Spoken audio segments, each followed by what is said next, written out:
ये है आलिया। ये तुर्की के एक शहर में जो कि सीरिया बॉर्डर के पास पड़ता है, वहाँ अपने घर से भाग आए हैं। शायद इसको पता नहीं है कि यहाँ अपने घर से भागने वाली औरतों के साथ क्या किया जाता है। फिर यह एक आदमी का फोन चुरा लेती है, लेकिन जब यह अपने घर फोन मिलाने लगती है, सामने से कुछ लोग इसे पकड़ने के लिए आ जाते हैं। फिर यह उनसे बचकर गली के दूसरी साइड भागने लगती है। तभी एक औरत से टकराकर इसका फोन नीचे गिर जाता है। फिर एक कार आकर इसको उड़ा देती है। ये कौन है और यहाँ कैसे आ गई, यह सारी स्टोरी जानने के लिए वीडियो पूरी देखें और दिल थाम के बैठ जाए। तो बिना समय गवाए कहानी शुरू करते हैं। ये बात तब की है जब अफगानिस्तान में तालिबान का राज आ गया था। फिर पश्चिमी देश के लोग अफगानिस्तान छोड़कर भागने लगे। बाहर के लोगों की बात छोड़िए, खुद अफगानिस्तान के लोग भी यहाँ नहीं रहना चाहते थे। अब 3 दिन पीछे चलते हैं। ये है अविनाश। यह एक फ्रीलांसर है। ये पैसों के लिए किसी को भी मार सकता है। हाल यह इजराइल में है और यहाँ की खुफिया एजेंसी मोसाद के एक मेंबर से मिलने आया है। वो इसको हुसैनिया नाम के एक ईरानी आतंकवादी को मारने का कॉन्ट्रैक्ट देता है। हुसैनिया ने एक ही दिन में 4 अलग अलग देशों में इजराइल के दूतावास को बम से उड़वा दिया था, इसीलिए ये हुसैनिया को किसी भी हालत में मरवाना चाहते हैं। फिलहाल हुसैनिया अमेरिकी फौजियों की गिरफ्त में है, जो उसको काबुल से अमेरिका ले जाने वाले हैं। अविनाश को ये काम डॉक्टर आरिफ अजमल ने दिलाया है और इस काम के लिए इनको काफी मोटी रकम मिली है। फिर अविनाश तजाकिस्तान में जाकर अपने बाकी दोस्तों से मिलता है। ये सभी भी फ्रीलांसर है और सब मिलकर काम करते हैं। फिर यह अफगानिस्तान में जाकर हुसैनिया को मारने का प्लान बनाते हैं। ये सब अलग अलग देशों से है। कोई एक्स पुलिसमैन तो कोई एक्स मिलिट्री मैन है। फिर यह अमेरिकी फौजियों की ड्रेस पहनकर अफगानिस्तान एयरबेस पर जाते हैं। वहां जाकर यह सब हुसैनिया को ढूंढते हैं, लेकिन वह कहीं भी नहीं मिलता। तभी इनका एक साथी इनको हुसैनिया की एग्जैक्ट लोकेशन बताता है। फिर ये लोग अमेरिकी फौजियों को घात लगाकर मारते हैं और हुसैनिया तक पहुंच जाते हैं। फिर अविनाश हुसैनिया के पास जाता है और उसे ठोक देता है। फिर यह अपने काम को पूरा करके वहां से निकल लेते हैं। अविनाश मोरको में रहता है। फिर वो अपने घर जाता है और वहां जाकर अपने आर्मर में जाता है। फिर वो अपनी सभी मेल्स चेक करता है। फिर शाम को ये जॉगिंग करता हुआ सुपरमार्केट जाता है और वहां से अपना रोजमर्रा का सामान लेकर आता है। अविनाश की एक वाइफ भी है जो दिमागी तौर पर बीमार है। फिर वो अपनी वाइफ से मिलने जाता है। इसकी वाइफ की हालत में पहले से कुछ सुधार था। इसको ये दिमागी परेशानी क्यों हुई, इसके पीछे भी एक दुखद कहानी है जो मैं आपको आगे बताऊंगा। अगले सीन में हम एक्स इंस्पेक्टर इनायत खान को देखते हैं। यह उसी आलिया का बाप है जो हमने मूवी की शुरुआत में देखी थी। यह अविनाश का बहुत अच्छा दोस्त था। इसने अपनी बेटी को ढूंढने की बहुत कोशिश की, लेकिन किसी ने भी इसकी हेल्प नहीं की, इसलिए अब यह इंडियन सिस्टम से डिस्टर्ब हो गया है।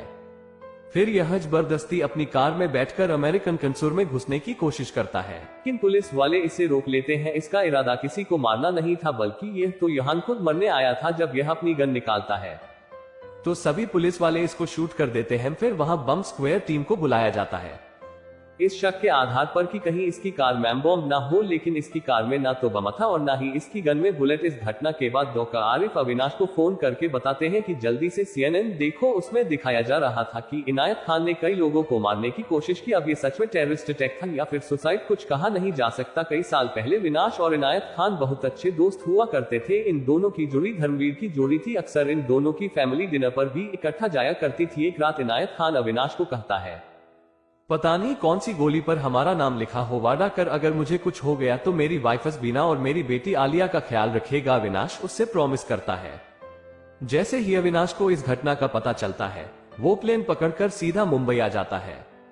जब अविनाश अपने दोस्त की कब्र के पास खड़ा था, तब उसके पास डॉक्टर आरिफ अजमल का फोन आता है।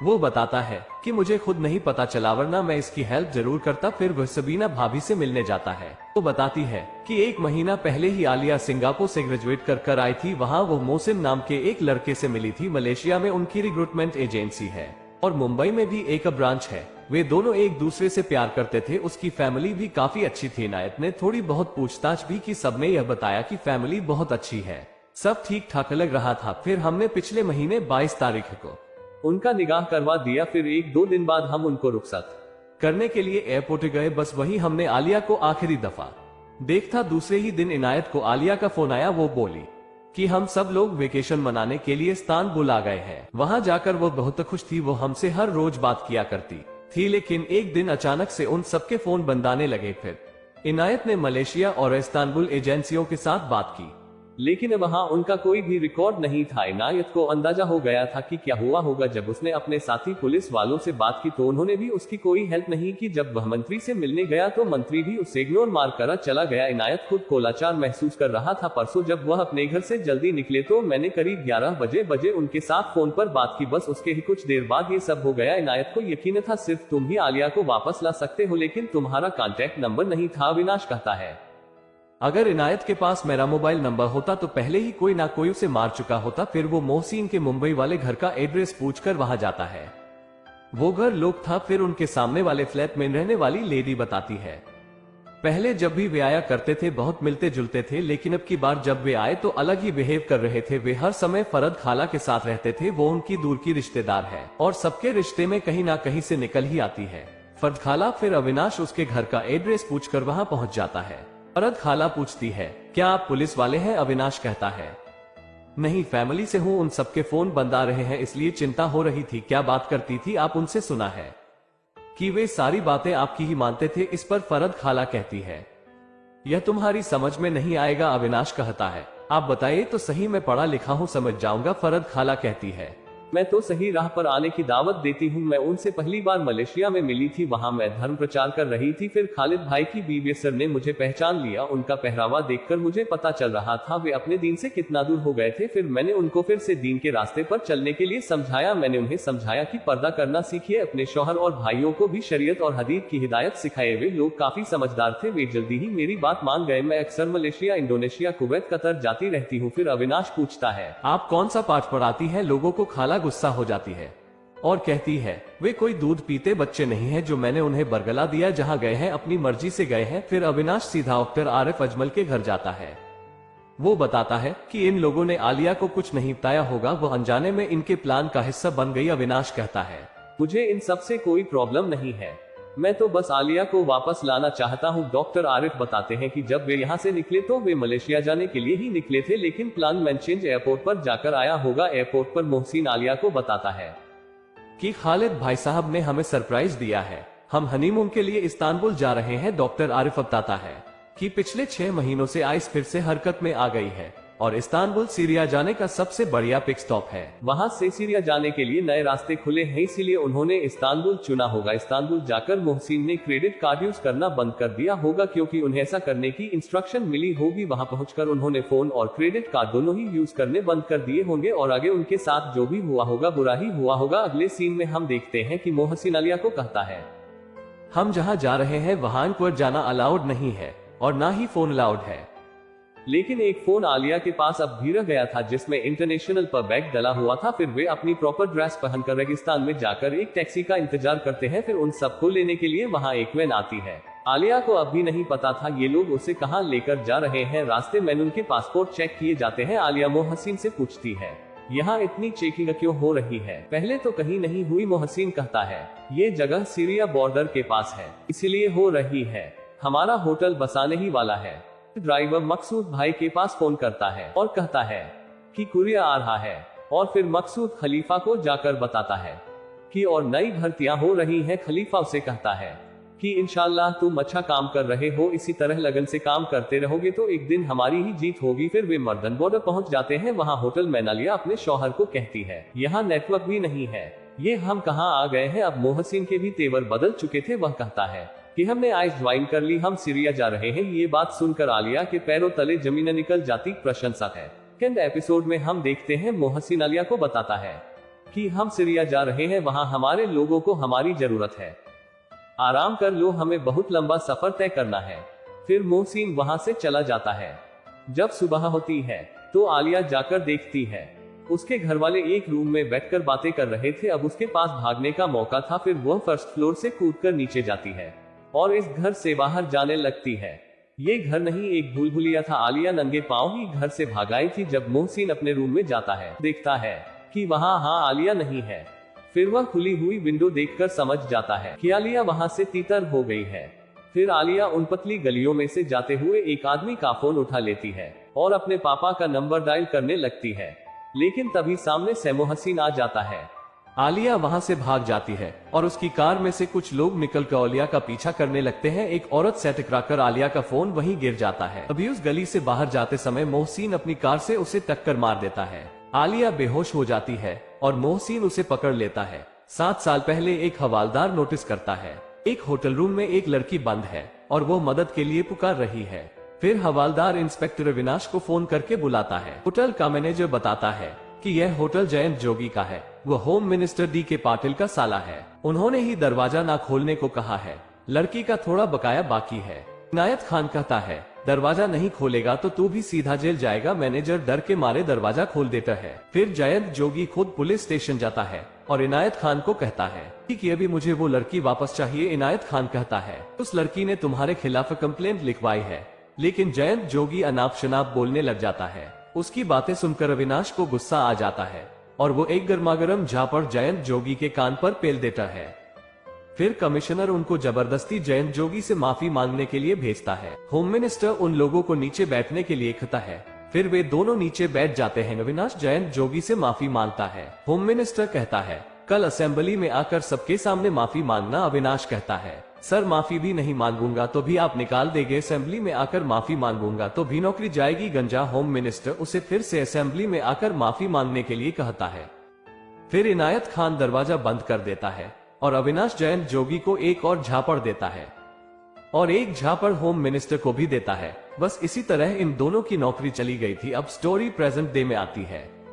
ब्यूरो में बताया जाता है कि नौकरी जाने के 1 साल बाद कुछ अननोन गुंडों ने इनायत खान पर अटैक कर दिया था और उसे अपाहिज बना दिया। पिछले महीने उसकी बेटी की शादी हुई थी और वह अपने इन-लॉज के साथ मिसिंग हो गए। लेकिन उसका अमेरिकन कंसुल के सामने जाकर सुसाइड करना यह समझ नहीं आया। अर्गविला साइट की सिर्फ ब्रेकिंग न्यूज बनाने के लिए वह सिर्फ अटेंशन पाना चाहता था ताकि कोई तो उसकी मदद करने के लिए। इनायत खान की बीवी ने बयान में बताया था कि वे लोग हर जगह से मदद मांगकर थक गए थे। मुझे लगता है कि कहानी अभी शुरू हुई है।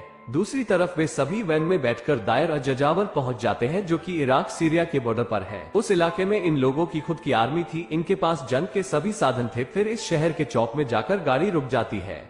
ये सभी गाड़ी से बाहर आते हैं। यह सभी यहाँ अपनी मर्जी से आए थे। इनको जोर जबरदस्ती से नहीं लाया गया था। आलिया ने ऐसे आदमी आज से पहले सिर्फ टीवी न्यूज चैनलों में ही देखे थे। फिर ड्राइवर उन सबको हेडक्वार्टर ले जाने लगता है। अंदर जाकर औरतों को अलग कर दिया जाता है और आदमियों को अलग। फिर वो ड्राइवर उन सभी को फॉर्म फिल करने के लिए देता है जिसमें इनकी हर चीज की डिटेल्स, यहाँ तक किक की आईडी पासवर्ड भी मांगे जाते हैं। औरतों को भी इसी तरह का फॉर्म फिल करने के लिए दिया जाता है।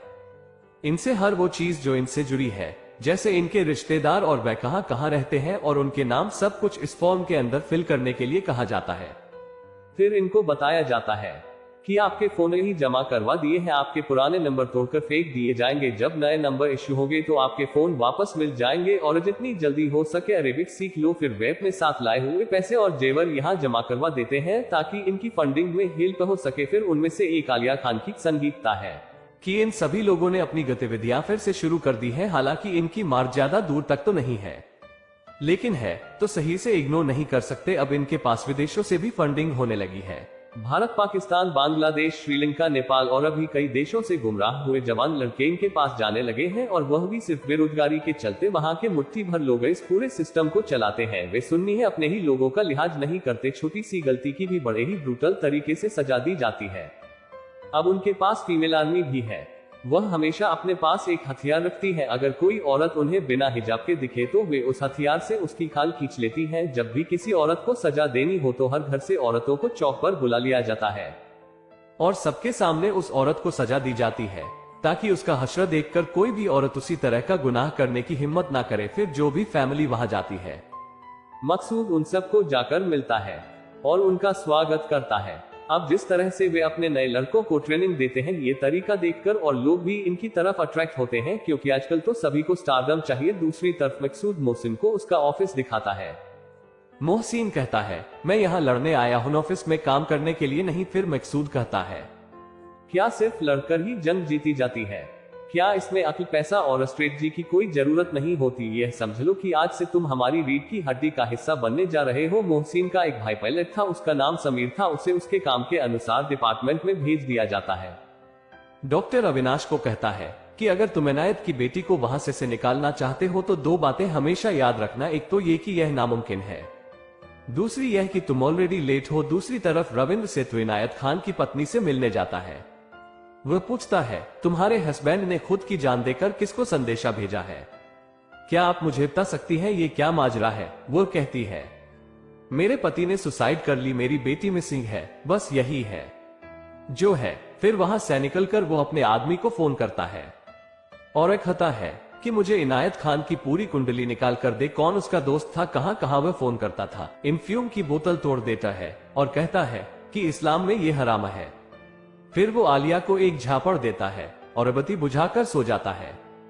फिर आधी रात को आलिया धीरे से उठती है और अपने बैग में से अपना फोन निकालती है। उसके फोन की बैटरी डाउन होने के कारण फोन बंद पड़ा था। फिर वो धीरे से अपने शौहर के बैग में से उसका चार्जर निकालती है। फिर जब फोन में 3-4 पर बैटरी हो जाती है तो चार्जर को वह वापस वहीं पर रख देती है।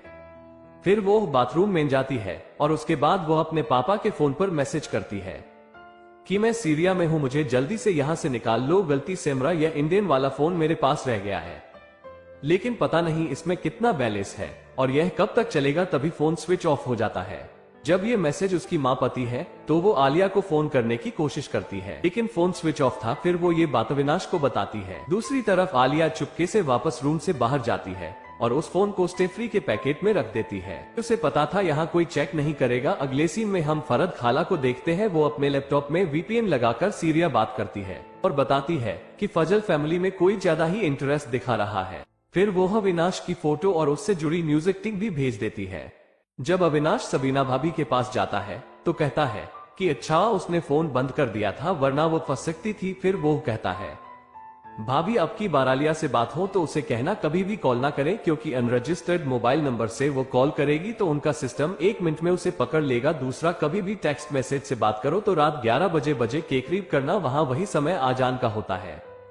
और कभी भी 3 मिनट से ज्यादा बात मत करना। और सबसे जरूरी बात, उसे इनायत भाई के बारे में कुछ मत बताना। आप भी एक कीपैड वाला नया फोन ले लीजिए और नया नंबर भी जब भी बात करो उसी से करना। मैं भी वापस जा रहा हूँ, आपको वहाँ जाकर नया नंबर भेज दूंगा, वो नंबर आप आलिया को भी दे देना। मुझे वापस जाना होगा क्योंकि यहाँ से मैं ज्यादा हेल्प नहीं कर पाऊंगा। जब अविनाश वापस जाने लगता है तो अचानक से बारिश शुरू हो जाती है। तभी वहाँ पर पुलिस वाला आता है, उसके साथ कुछ गुंडे भी थे। वो बताता है कि इनायत की तरह ये तेरे हाथ पैर भी तोड़ देंगे और गायब हो जाएंगे। पुलिस वाले को यहाँ होम मिनिस्टर DK पाटिल ने भेजा था क्योंकि अविनाश उसको लाफा मार के गायब हो गया था। फिर अविनाश उन सबको तबीयत से धोता है और वहाँ से गायब हो जाता है। अगले दिन सबीना अपनी बेटी को नया नंबर दे देती है और कहती है कि अविनाश अंकल तुम्हें निकाल लेंगे, लेकिन उसकी बेटी जज्बाती हो जाती है।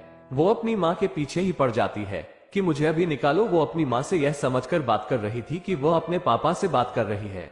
उसकी माँ कहती है, बेटा 3 मिनट से ज्यादा बात नहीं कर सकते, लेकिन आलिया फोन रखने का नाम ही नहीं ले रही थी। फिर सबीना कहती है, जल्दी से अपने मैसेज डिलीट कर दो और अपना फोन स्विच ऑफ करके वापस वहीं रख दो। फिर उसकी माँ ही फोन ऑफ कर देती है। उसे पता था उसकी बेटी ऐसे फोन नहीं रखने वाली। तभी वहाँ उसका शौहर आ जाता है और दरवाजा खटखटा आता है। अब 3rd एपिसोड में हम देखते हैं जब आलिया अपनी माँ से बात कर रही थी, ठीक उसी समय उसका शौहर आ जाता है।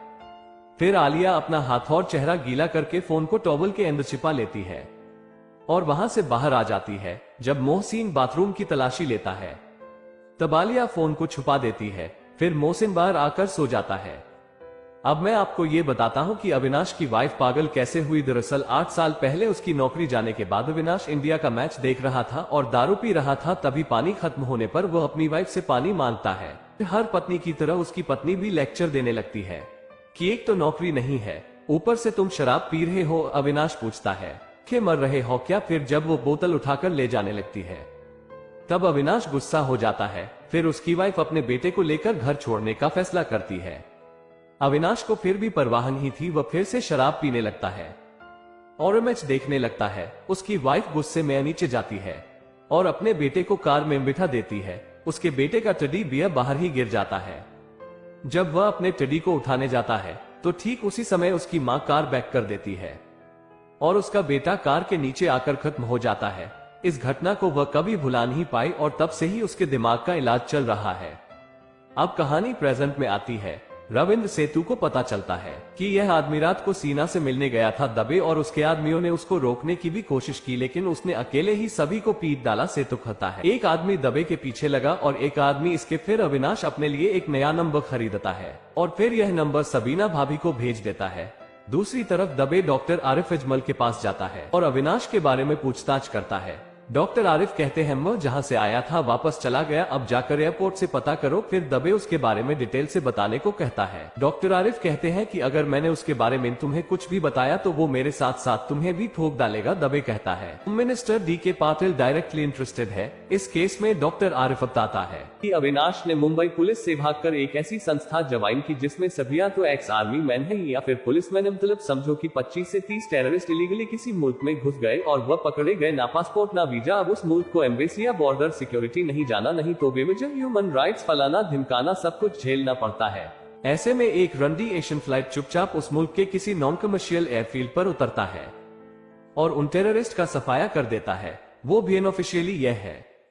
अविनाश अब जो बताने जा रहा हूँ उसे ध्यान से सुनो और पाटिल साहब को बताओ। अविनाश आज एक अलग लेवल पर है। अब की बार उसके साथ उलझे तो बहुत पछताओगे। अगले सीन में हम देखते हैं कि अविनाश सीएनए की ऑफिशियल वेबसाइट पर ईमेल भेजता है जिसमें वह बताता है कि यूएस से ट्रेन पायलट समीर जल ने अपनी फैमिली के साथ आइस ज्वाइन कर ली है।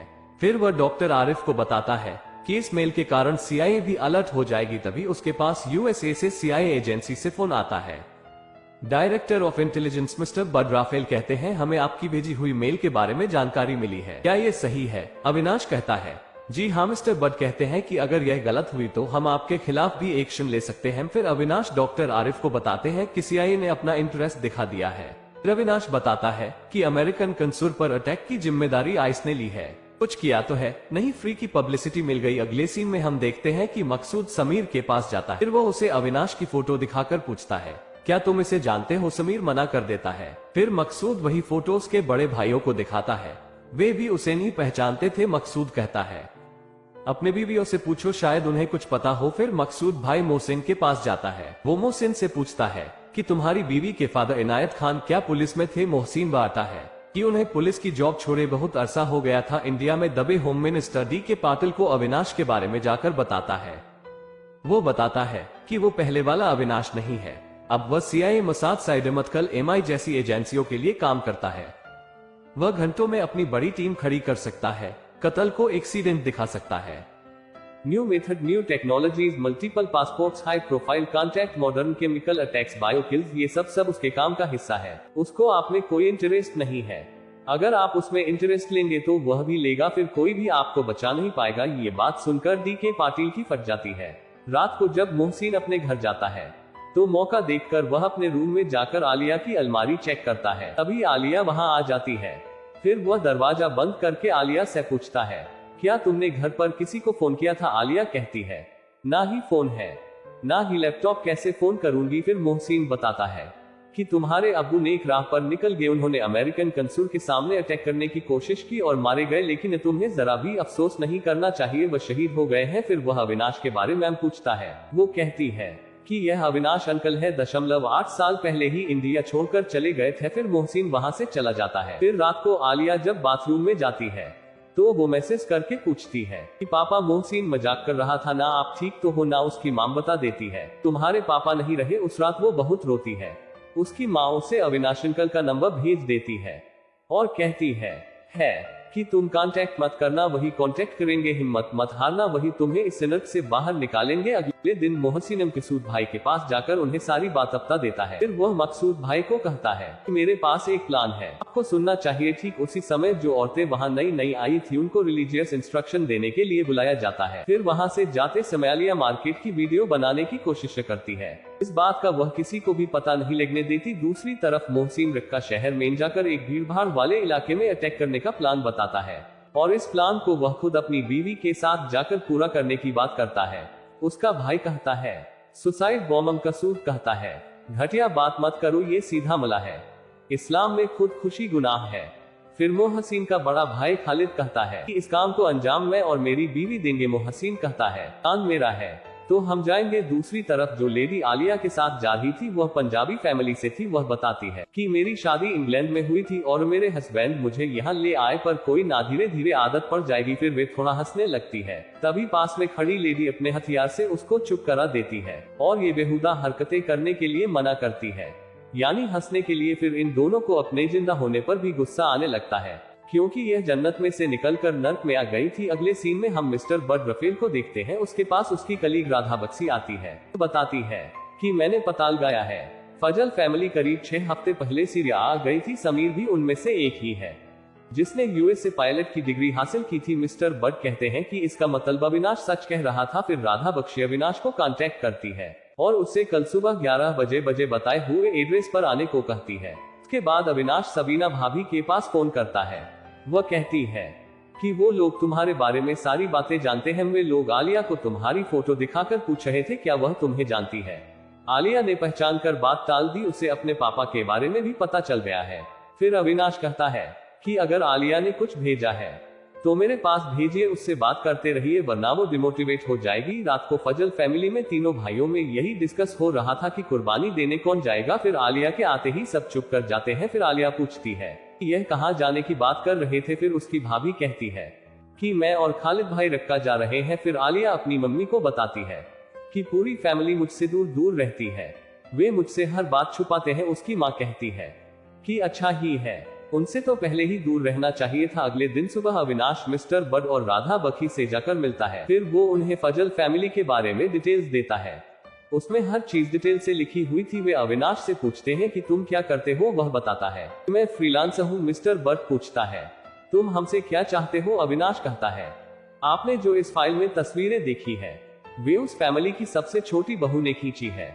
उसकी अभी अभी मैरिज हुई थी और बिना बताए उसको सीरिया ले जाया गया है। राधा बख्शी कहती है कि हमें तो वो पायलट चाहिए। अविनाश कहता है आलिया आपको पायलट तक भी पहुंचाएगी। मैं चाहता हूं आप इस काम में हमारी हेल्प करें, अगर नहीं भी करोगे तो भी मैं आलिया को तो बाहर निकाल कर ही रहूंगा। फिर अविनाश वहां से चला जाता है। फिर रात को जब सबीना के घर के बाहर पहरा दे रहे पुलिस वाले सो रहे थे तब वहां पर फरत खाला आती है। वह सबीना को कहती है कि मैं आपकी बेटी की हिफाजत की गारंटी हूँ। फिर सबीना उसे अंदर ले जाती है। वो कहती है बेटी का पता लगाने और उसे वापस बुलाने में उसकी जान जा सकती है। अपने पुराने पुलिस वाले दोस्त को यही रोक लीजिए। सबीना कहती है वो मेरे शौहर का मातम बनाने आए थे। खाला कहती है मातम बनाने तुम्हारे घर आना चाहिए था, मेरे घर क्यों आया। सबीना कहती है मुझे इस बात का नहीं पता। खाला कहती है आपके शौहर नेक राह पर शहीद हुए हैं, आपकी बेटी भी नेक राह पर चल रही है, बेहतर होगा आप भी नेक राह पर चले। सबीना कहती है 5 वक्त की नवाजी हूँ मैं, मुझे मेरे मजहब के बारे में सिखाने की कोई जरूरत नहीं। फिर खाला वहां से तभी रविंद्र सेतु डॉक्टर आरिफ अजमल के पास जाता है और आलिया बाथरूम में जाती है। जब वह अपना फोन ऑन करके देखती है तो एक नए नंबर से उसके पास मैसेज आता है कॉल मी। फिर वो उस नंबर पर कॉल करके देखती है। तो नेक्स्ट एपिसोड में देखते हैं कि यह नंबर किसका था और आलिया ने किसको कॉल कर दी थी। 4th एपिसोड में हम देखते हैं कि आलिया ने जो फोन लगाया था वह फोन अविनाश का था। अपने अंकल की आवाज सुनकर आलिया रोने लगती है। वह कहती है कि पापा मारे गए और यह लोग मुझे भी मार डालेंगे। अविनाश कहता है तुम चिंता मत करो, मेरे होते हुए तुम्हें कुछ नहीं होगा, मैं तुम्हें गाइड करूंगा और सीरिया से बाहर निकालूं, लेकिन मुझसे ज्यादा तुम्हें खुद की हेल्प करनी होगी। अमेरिकन गवर्नमेंट किसी भी कीमत पर टेररिस्ट को पनपने से रोकना चाहती है। CIA को टेररिस्ट की और उनकी फंडिंग की इंफॉर्मेशन चाहिए, उनकी एग्जिट लोकेशन क्या है और तुम मुझे ये इंफॉर्मेशन दोगी। अगर तुम नर्वस होगी या हिम्मत हारोगी तो जल्द ही पकड़ी जाओगी। तुम्हें शांत रहना होगा, तुम एक बहादुर लड़की हो। तुम्हारी फैमिली में कौन कौन है, इसके लिए क्या क्या करते हैं, मुझे सभी डिटेल्स चाहिए। जब तुम्हें बाहर जाने का मौका मिले तो बाहर जाओ, गलियों के नाम, बिल्डिंग्स के नाम, सब कुछ नोट करो। फिर 3 मिनट होते ही अविनाश फोन कट कर देता है। रविंद्र सेतु जो डॉक्टर आरिफ अजमल के घर गया था वहाँ वह अविनाश की फोटो दिखाकर पूछता है ये कौन है।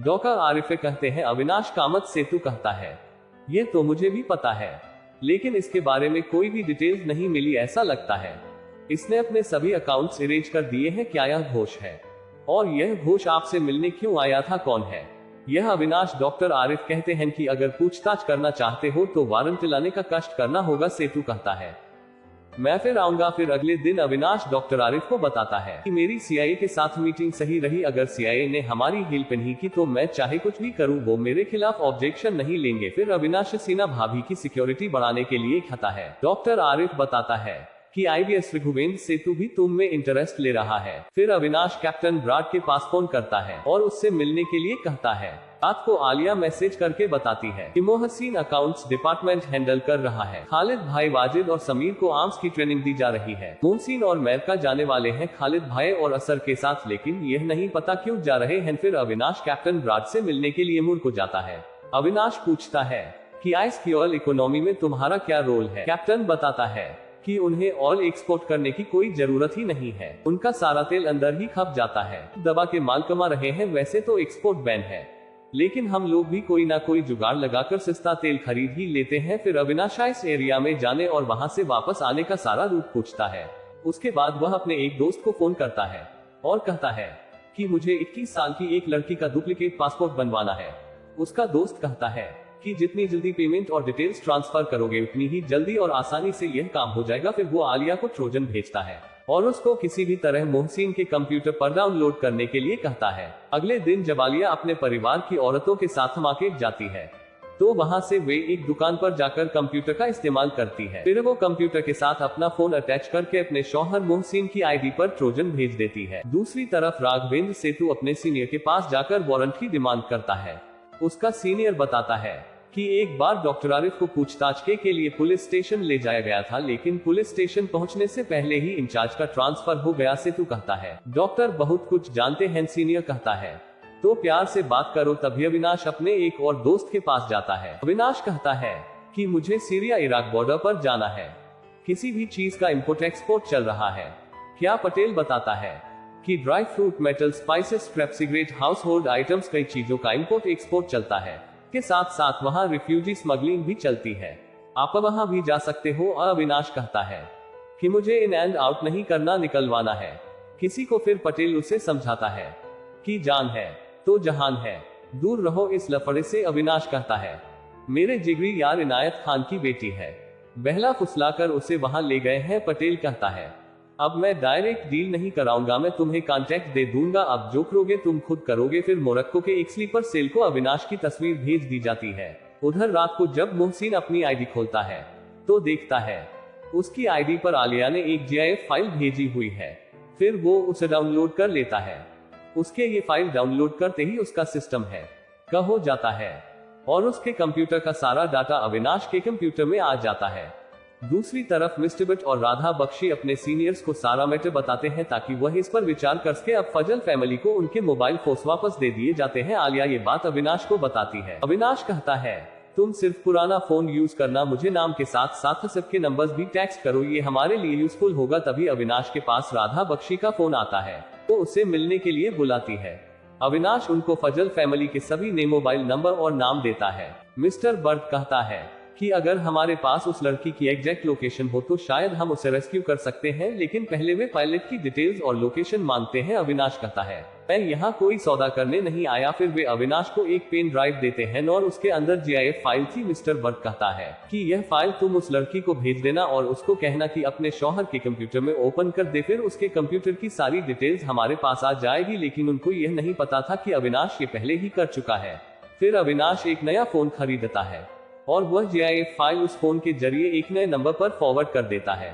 फिर वह उस फोन को तोड़कर डस्टबिन में फेंक देता है। अगले सीन में हम देखते हैं कि खलीफा मकसूद को ऑर्डर देता है कि पायलट और उसके परिवार की हिफाजत हमारे लिए जरूरी है। फिर मकसूद अपने आदमियों को कहता है पायलट और उसके परिवार को हर तरह से महफूज रखना है, लेकिन हफ्ते में 2 दिन उनके घर की तलाशी भी लेनी है। मोबाइल और लैपटॉप सब चेक करते रहना, क्योंकि इस फैमिली की वजह से और भी लोग हमें इंटरेस्टेड हो रहे हैं और अब वह फैमिली हमें 2 शहीद भी देने जा रही है। उधर खालिद भाई अपने भाइयों से आखिरी बार मिलते हैं। असर जाते समय आलिया को कहती है मोहसिन को बेटे देना जो दीन पर कुर्बान हो सके। फिर वो रक्का के लिए निकल पड़ते हैं। आलिया और मोहसिन उन्हें छोड़ने के लिए आए थे, वे उन्हें एक चौक के बीच में छोड़कर वहां से चले जाते हैं। आलिया अब भी अनजान थी कि यहाँ क्या होने जा रहा है। फिर मोहसिन उस जगह के अपोजिट जहां उसने अपने बड़े भाई को छोड़ा था एक छत पर जाकर खड़ा हो जाता है और मोबाइल में वीडियो शूट करने लगता है।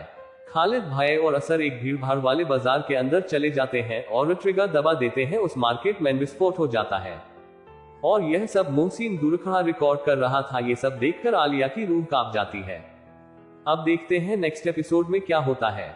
दोस्तों अभी तक इस वेब सीरीज के 4 ही एपिसोड आए थे, इसीलिए मैंने ये 4 एपिसोड अपलोड नहीं किए थे, लेकिन अब इसके नेक्स्ट एपिसोड आ चुके हैं और मैं कोशिश करूंगा अगली ही वीडियो में मैं उनको एक्सप्लेन करके आपके लिए ला सकूं। बस मैं आपसे इतनी ही गुजारिश करता हूं कि जाते जाते आप हमारा चैनल जरूर सब्सक्राइब कीजिए ताकि मैं कोई भी वीडियो लेकर आऊं तो आपसे मिस ना हो। तो मिलते हैं नेक्स्ट